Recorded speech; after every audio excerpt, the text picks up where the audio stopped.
no. No hubo memoria bonita en el país durante mi crecida, hasta la edad de los 18 años. Nada. Las navidades uno piensa que están bonitas, pero ya uno al ponerse a pensar, pues no. Eran un poco tristes.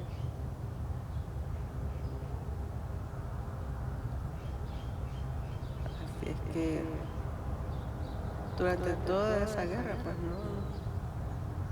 Pura tragedia, puro de todo. Nada bueno.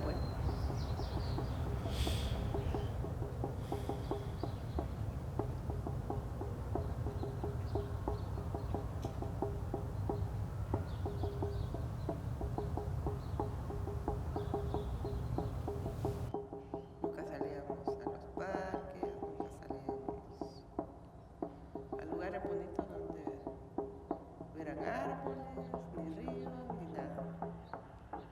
Entonces no podíamos salir por esa razón.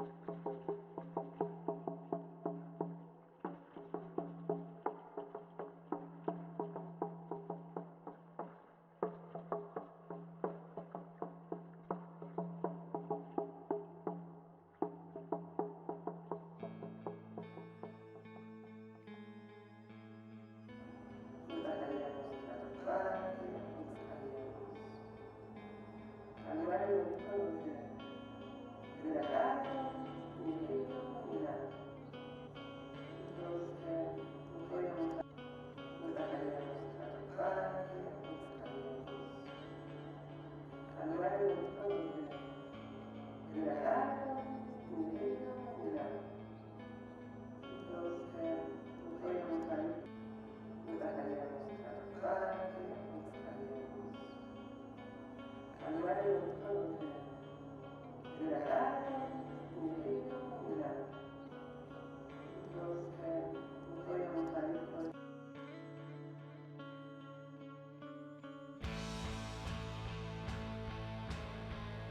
Donde vivía mi abuelita, allí se veían árboles, se veían cafetales, pero me gustaba mucho.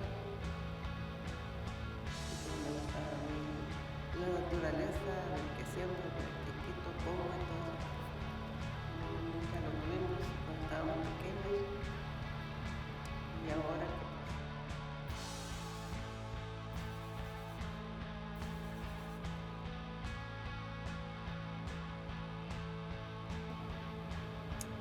entonces cuando salíamos donde vivía mi abuelita, allí se veían árboles, se veían cafetales, pero me gustaba mucho. Eso me gustaba a mí, la naturaleza, el que siembro, el que quito, pongo y todo. Nunca lo tuvimos cuando estábamos pequeños.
When I was younger, my dad gave me a book called The Book of Friendship. I remember flipping through the pages and looking at the pictures. Honestly, I never truly read through the whole book, but one page in particular always caught my attention: the 10 Commandments of Friendship. As a child, I agreed with what it said, like, I will not forget my friend's birthday. I will not ask anything of my friend that I would not ask of myself. But now, I wonder to myself, is that what friendship is? Is that what being a friend looks like? What even is the definition of friendship, and would my definition be different? Growing up, I was always surrounded by representations of friendship that I saw on television and in movies. Whether it was Winnie the Pooh and Piglet, Harry, Ron, and Hermione, or even the Land Before Time dinosaur crew, they always seemed to be having fun and going on different adventures. It all looked so inviting and like something I wanted, and I did have it. Then, as I got older and I started to watch more mature content, I began to notice the other side of friendship. The arguments, the sadness, the fallouts, things I didn't want but still experienced. But let's stop for a moment. Now, what is the definition of friendship? Well, according to the Oxford English Dictionary, friendship is the state or relation of being a friend. Interesting, but I knew there was more to it than that, so I did some more research and I found Aristotle's definition. He said, friendship is said to be reciprocated goodwill, with friends wishing well to each other. After reading Aristotle's definition, one of the first people I thought about was my older brother, Lorenzo, or as I like to call him, Kuya. If I'm being honest, I think my first real friendship was with him. When we were kids, we did everything together. We played with each other, we stuck together at family parties. I mean, we definitely annoyed each other and fought, but at the end of the day, we were friends. We knew there was always going to be someone there to hang out with. Of course, things changed a little when we entered high school and we started doing our own thing, but now that we're in our mid-20s and we don't see each other as often, I see that friendship we had when we were kids re-emerging and adapting to our adult lives. Other friendships I think of include 3 close friends of mine whom I've met at different points in my life: Barbara, Marielle, and Jamie. For a bit of background, I met Barbara when I was 11 in middle school, I met Marielle when I was 18 at a summer job, and I met Jamie when I was 22 during my last year of college. Throughout my friendship with them, I learned a lot about what being a friend looks like. But I wondered what they would think, so I decided to ask them. Friendship it's family you choose. Because it's like a room full of like people that you feel uncomfortable with and then one person that you do feel comfortable with. I think it's kind of just human nature to want to experience things with other people, and also just having the support of others, like while you're going through like good or bad times, it just amplifies whatever moment you kind of go through.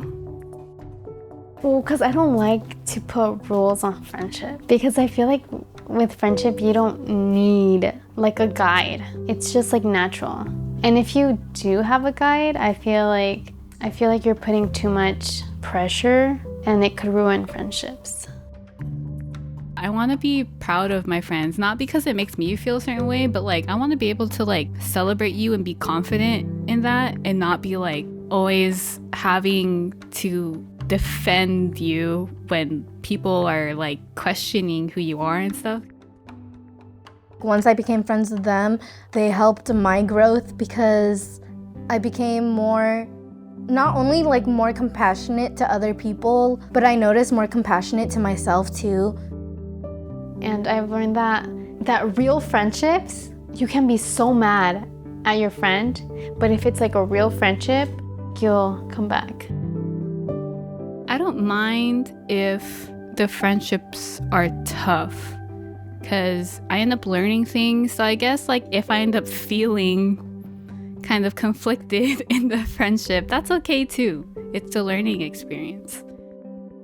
And I think that's what friendship has taught me, that you have, if you care about like the relationship that you have with that other person or with like your group, if something is like wrong and you know it with your friend, like you need to be there. That's what friendship is. It's not just like, how could you make me a better person? It's like, how can I also help you?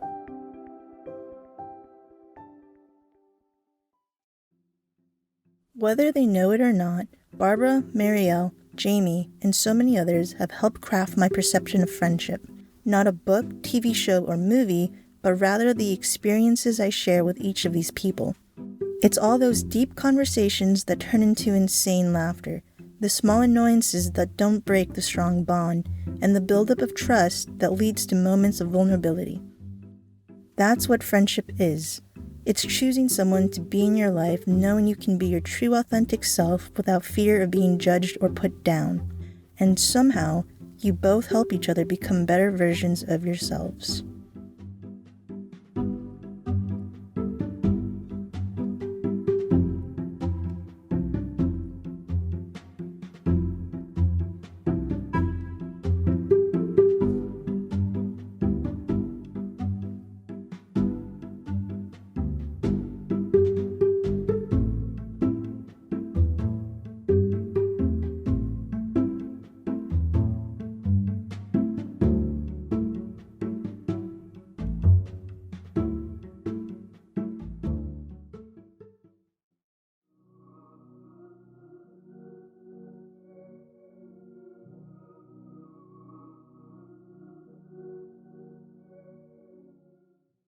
I grew up with people saying that college is the best years I'll ever have. I didn't realize what a privileged perspective that actually was. I'm grateful, don't get me wrong, but it wasn't the carefree experience I thought it would be.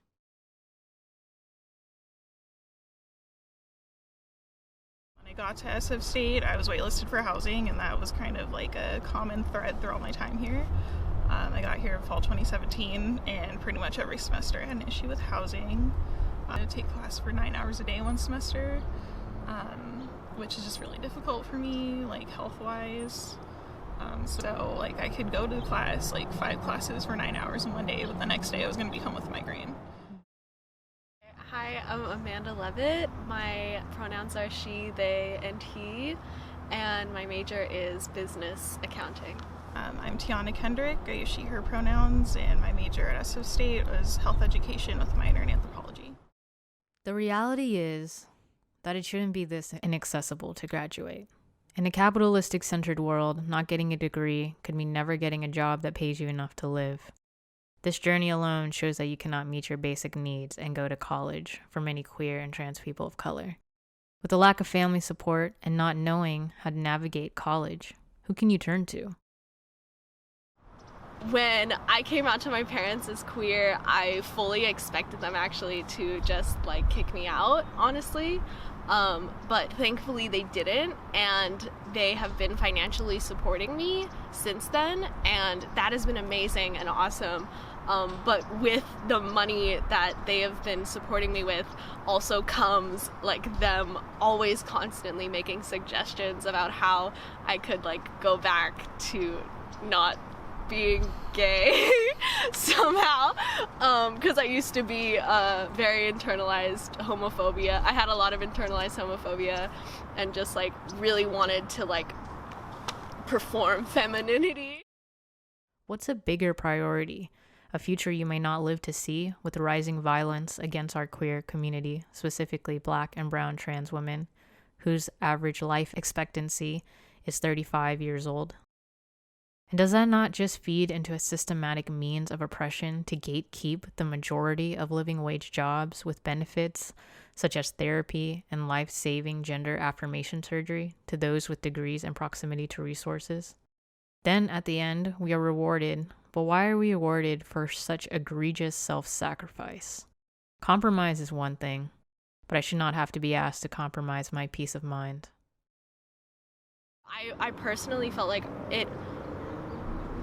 there was not much of a choice actually for I need to get this degree in order to get a good job, in order to meet all my basic needs. And so I feel like personally for me it was probably a fear-based decision, and out of like scarcity, like I was like, oh, like if I am not able to get this degree and I'm not able to get a really good job, then where am I gonna go? Transferred from junior college, thinking that I had an idea about what it was going to be like coming out here. Absolutely didn't. Housing was horrible. I almost dropped out. Thing that kept me in was just like really good people on campus. I had like friends that would let me stay with them while I waited for housing.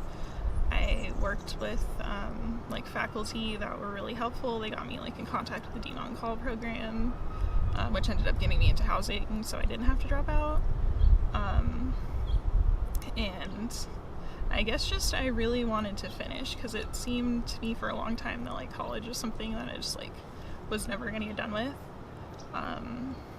So it's just the drive of like wanting to push through and finish versus like giving up in a way, which like I wouldn't judge anybody for doing, because it's really difficult. Just it seems a lot easier, like life seems much easier now than it did before. This college was just really unpredictable, like especially with scheduling. Like having a stable schedule, I think at the end of this is like really worth it. Most teachers not understanding the burden through their privilege. This C is all I could give, but is not what I am worth. Finishing my degree with an internship that sometimes had me working like 9 to like 13 hours a day. My mental health was really bad. My anxiety was like really horrible. I did start seeing a psychiatrist and on medication to get through the semester, and when I brought that up, it was kind of like, well, that sucks, but we can't do anything to change the curriculum. So it's very much like either you get in line and you do it, or you don't and you fail. They'll coin you as exceptional as an excuse for their negligence. Congratulations as they deny your FAFSA. I'm so proud as they know you have nowhere to go. Selling me security within a 4-year grasp. Did they believe in me, or did they taunt me? Fear of failure alone was enough to propel me forward. Through unstable housing, microaggressions, sharing a room with 2 others, a couch, a closet, whatever works. To study biochem till 3 a.m. for a C with a teacher who didn't give a damn about me passing. To mix my worth and ambition with average. I think, what choice did I have? What does a queer kid with no home to go back to do? We push forward. We self-sacrifice to be exceptional. The best years of my life, huh? Well, I did learn that my greatest feats cannot be achieved alone. This long journey showed me chosen family, showed me what affirming love could do in a time I was so unaware of who I was, so focused on a goal that wasn't even my own. I believe in queer joy, so to the queer youth of color of the future, may you know that this journey is a wild one, but know that love is at an abundance, and that I love you, deeply and simply, for all that you are. May you know inner peace in a world that tries to deny our existence. You can never fail because you were born a gift. You've already succeeded. The rest is extra.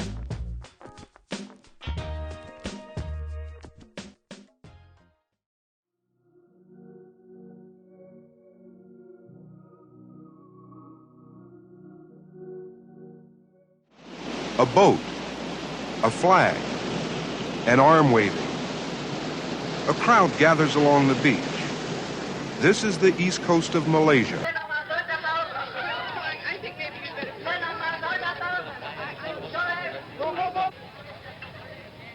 Embassy officials feared the crowd might again storm the gate, so they called in Marine reinforcements.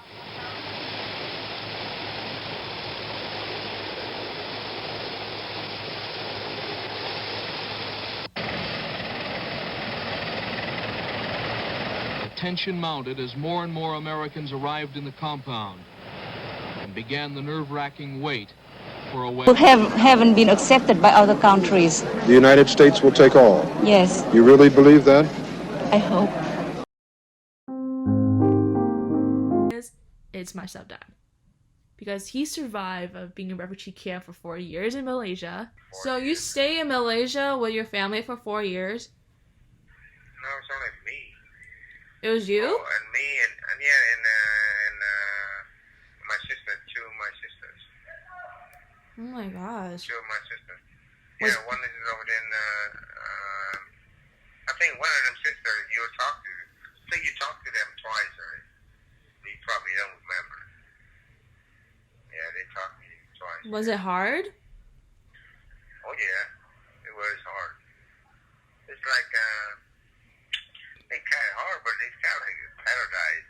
I mean, you know, I mean, it was like, the police over there, the Malaysian police. I was in the middle of an island, nowhere in the middle of the sea. They have the island that they put us in there, in the middle of, I think they away from them, the pirates. You saw what? You saw the pirate? Yeah, you saw the pirate. Yeah. How many pirates did you see? They got like 3 or 4 ships that chasing us too. Oh my gosh. Yeah, 3 or 4 ships. That's they chasing crazy. us. That's insane. That's insane. What? Were you scared for your life too? No, not really. Cause you know what? In our ship we got a gun. We got a gun and I have a 2 grenade. Hey, I have a 2 grenade in my hand too. Cause the captain of the ship gave it to me and said, "Man, look here." Cause back then when I was in Vietnam, I trained in like in high school in Vietnam. They make you training like for ready for military. Oh. In high school in Vietnam, back up high school in Vietnam. I graduated high school in Vietnam, everything too. I was in college in Vietnam too. Wow. Yeah, I was in college to study how to navigate the ship. Wow, you were prepared. Yeah. Role model I've ever had in my entire life. Like, he has been like the best role model I've ever had. You know, and I appreciate him more than anything. And I truly love my stepdad. Like, y'all seriously have no idea how much I love my stepdad. Like, I really do love my stepdad. Like, you know, I mean, I love my stepdad more than anything. And he has, you know, has helped me through all of this,